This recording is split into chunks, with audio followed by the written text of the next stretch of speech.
Assalamualaikum warahmatullahi wabarakatuh. Perkenalkan, nama saya Angelia Ngrala Kirana dari Prodi Administrasi Publik Universitas Hang Tuah Surabaya. NIM 2019-05-128. Dengan mata kuliah Manajemen dan Resolusi Konflik. Di sini saya akan menjelaskan konflik pengelolaan konservasi laut Kormap dengan adat di perairan Buton. Isu dan masalah konflik. Upaya konferensi dan pemberdayaan masyarakat yang meliputi unsur-unsur seperti suaka desa atau daerah pelindungan laut atau yang disebut dengan DPL tidak praktik yang mudah ketika mereka menghadapi struktur sosial tertentu seperti dalam kasus Desa Wasumba. Sebelumnya, desa adalah pemerintahan sendiri masyarakat dengan norma adat masing-masing atau peraturan desa. Tetapi saat ini telah berubah menjadi pemerintahan negara, bagian di mana tradisional, norma, dan peraturan tidak diakui oleh pihak luar, terutama pemerintahan kabupaten, penyelenggara Kormap, dan pemerintah pusat.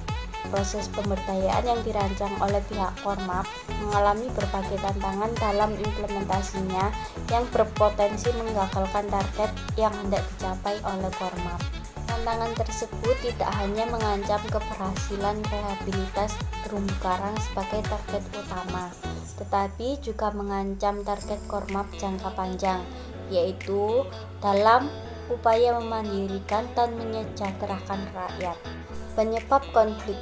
Usaha penyelamatan terumbu karang di Indonesia telah dikembangkan program Coral Reef Rehabilitation and Management Program atau yang disebut dengan Kormap, yaitu Kormap 1 yang diinisiasi LIPI pada tahun 2002 sampai tahun 2004 dan kemudian ditindaklanjuti oleh Departemen Kelautan dan Perikanan yang disebut Kormap 2 pada tahun 2006 sampai tahun 2010. Kasus Desa Wasumba. Program Kormap masuk Desa Wasumba tahun 2006 dan saat sekarang Wasumba termasuk desa binaan Kormap yang telah berhasil. Bagi para pelanggar, yakni memasuki kawasan DPL untuk menangkap ikan ataupun biota laut lainnya, mereka akan ditangkap dan dibawa ke kepala desa. Peraturan desa atau perdes yang disusun oleh program Kormap menyebutkan sanksi yang tegas berupa denda kepada siapa-siapa yang menangkap ikan ilegal di DPL. Oleh sebab itu, perdes tersebut juga sudah dikirim ke beberapa kepala desa tetangga untuk diketahui. Pengelolaan laut tradisional di Buton. Ada dua hal yang diatur dalam model pengelolaan laut yang dilakukan masyarakat adat, yakni pertama, adanya mekanisme yang mengatur setiap warga masyarakat dapat melakukan pengambilan atau eksploitasi sumber daya dan mengelola eksklusivitas yang terkait dengan sumber daya.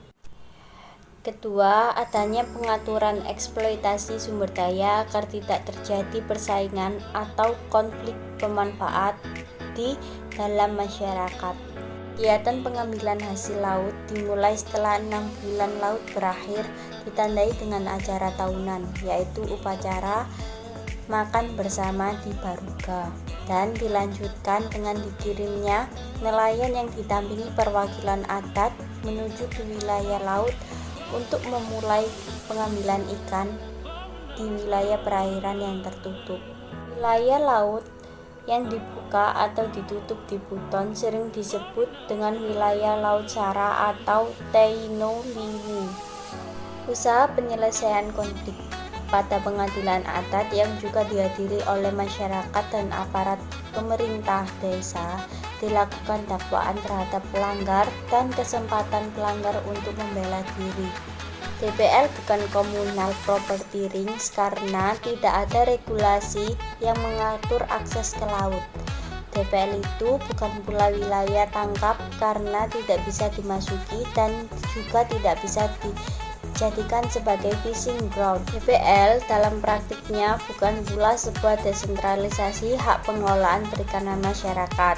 Oleh sebab itu, praktik konservasi laut masih sentralistik, yang membatasi akses nelayan untuk memanfaatkan dan mengelola sumber daya ikan.